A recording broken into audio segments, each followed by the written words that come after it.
តែពីរៀងទាំងសាកលខំកសាងសង្គមរសាអតំជួយមកដល់ខិនកំខ្វាយខ្វល់កសាងសន្តិភា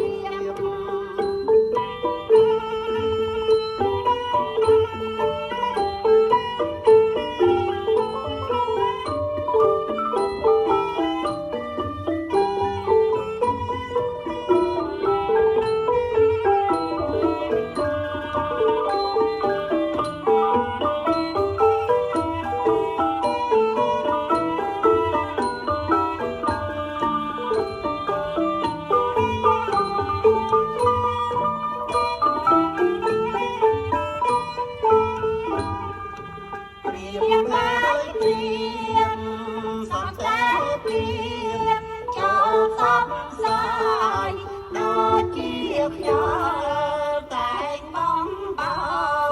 បញ្ញាសកលកុំឲ្យយើ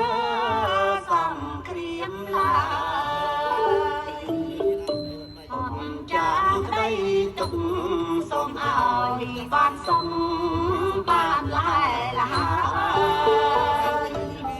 សូមឲ្យបានដល់ត្រាយសង្គមសន្តិភាព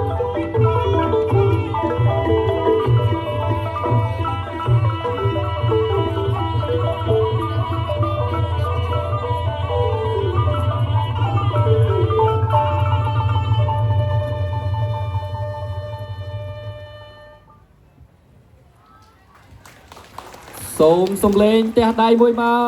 ក